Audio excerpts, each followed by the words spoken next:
welcome to a new episode of Bogan'S Guide to Wine. Today Lurchy, what are we trying, man? I don't know. Have you picked a wine out? Oh, was it your turn or mine? It's going to be your... Hang on, who's this? Hang on. LURCH. Jace.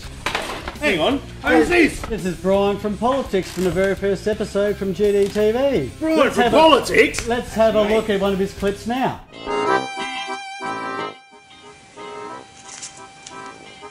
Wine, a simple pleasure until you start to enjoy it. Then it's not simple at all. It's complicated, complex as winos, Australian vintners would say. And lovers of wine have done their best to further complicate its consumption ever since its accidental discovery in Australia 30 years ago by this blue nut. Alright. I'll tell you what we're trying. We're trying a rosé, the Thinking Man's Red. This is a lovely little 2011 Pinot Noir, otherwise known as the Black Willy from New Zealand. The Black Willy from New Zealand? Right, what is there? Here you go, have a look at that. God. Let's have a look at that. Where's that from, Lurch? Split Apple Rock Bay Estate Grown 2011 Pinot Noir. Now I know from my years in bottle shop service, a Pinot Noir is hard to master. So I'll be surprised if that's any good at all. It is from New Zealand though, man. You know, New Zealand do their Pinots quite bloody well. They're New pretty Zealand, well they're renowned for their Sauvignon Blancs. Pinot Noir, whatever. No, man, their Pinots are meant to be pretty good. But I've got to admit, I've never tried a Pinot Rosé from, and this is Nelson. I've never heard of Nelson. I've heard of Marlborough in New Zealand, but not haven't heard of Nelson. So Nelson? A lot of people haven't heard of New Zealand, Jason. Oh, I've got lots of friends from New Zealand, but I don't think they've even heard of New Zealand. Oh, sorry. So anyway, let's get on track. Let's have a look at the colour. What do you get from the colour there, Lech? It's obviously a rosé. So It's obviously a rosé. why is this not? What makes a rosé a rosé? Is it? Rosé makes a rosé because the skins of the grapes haven't been thrown in. Now, a Pinot Noir grape is notoriously hard to grow. You need a very, very, very good winemaker and a very, very good vigneron. And a vigneron's the guy who grows the grapes. So after the vineyard. So you But- get those two together. I've got to correct you though. The skins have been on, but just not quite as long. Not quite as long. Not quite as long. So it just gives you that little slight tinge. So ultimately, it is still a red wine, but it's just great. The skin hasn't been on quite so long. So anyway, let's have a sniff of it. What do you get from the smell there? I could get the grape. Straight away, I can tell it's a Pinot Noir. It's got that really perfumey, really quite. You know, it's a Pinot's quite heady, so yeah, it gives you a lot up front, but it's very subtle when you have a taste. well, it's rosé. You know, the best thing I've found with Pinots is you get a little touch,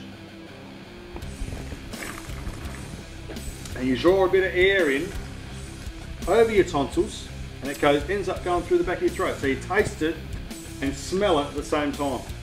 I've had my tonsils out and I'm not quite getting it. Have you? Well, I've still got tonsils, and I've got a fair bit of that. Can I borrow yours for him? It's Hang on. It's very. It's Easy, Tiger. It's pretty. It's more full bodied than what you'd expect from It is. such a light looking wine. It's. Don't you think, Brian? What do you? Well, I'm just finding it light and refreshing, and that's why I buy stuff. I don't know my wines like Lurch does, but to me it's light and easy to drink. It doesn't assault me in any way. It's just, it's fruity and fun. Yeah. Well, I'm thinking this is a Geraldton wine all over. It's a hot day today. Yep. This is beautiful and light. It's got a bit of fruit up front, and what you just want something that's going to taste nice and cool you down a bit, give you a bit of fun. All over. This is like a. I'll tell you what. Geraldton ratings, I'd give this about a 7. What do you reckon, Jake? I'm not real familiar with rosé, but I'm certainly not, repulsed by these sort of stretched imagination. I could no one's definitely repulsed by knock this off. It's got alcohol in it. Hang on, we can't be repulsed by that. I'd be surprised.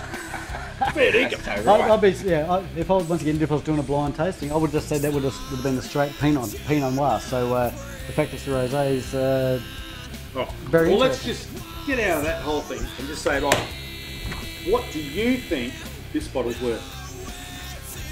I reckon you pick this up at a bottle shop for about in between 18 and this is going to be just $18 to $25. $18 to $25. Well, He's the man who actually bought this bottle. And what do you think, though? Really? Oh, that's your phone, Lurch. For Christ's sake. Let's just knock this thing off. It's your mum again saying, stop drinking that It's my rosé. wife. It's my wife. Well, you better answer it quickly. Okay. Ask her what she thinks of rosé. It's very important. Hello. How you going? She's a rosé drinker, I'm sure I can tell. I'm around Jason's house. We're just doing an episode of Bogan'S Guide to Wine. We're terribly professional here at GDTV. But it proves it's real. This is really Geraldine. All right, what we drink here is by people that have a phone. That's okay. People. Jackie's all right. I'll give you a ring in. Yeah, I'll give you a ring in a minute.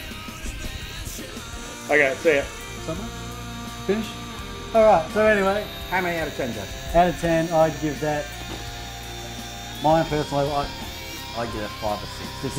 It's not horrible, but That's a 7. I'm not real big on it. Did I give it a 7? Yeah, I think you did. Yeah. What about you, mate? What do you reckon? I'm a rosé drinker. 9.8. 9.8. 9.8. I'll tell you. I was going to say that's My why wife probably gives they're it a on 0. the show regularly and I'm not. So there you go, guys. It's one of those ones you just try it and see what you think for yourself. So anyway. But you know what? Anything goes with crayfish. Hello, Geraldine. Till next time, this is Cheers, Bogan'S Guide to Wine. See ya. Ta-da.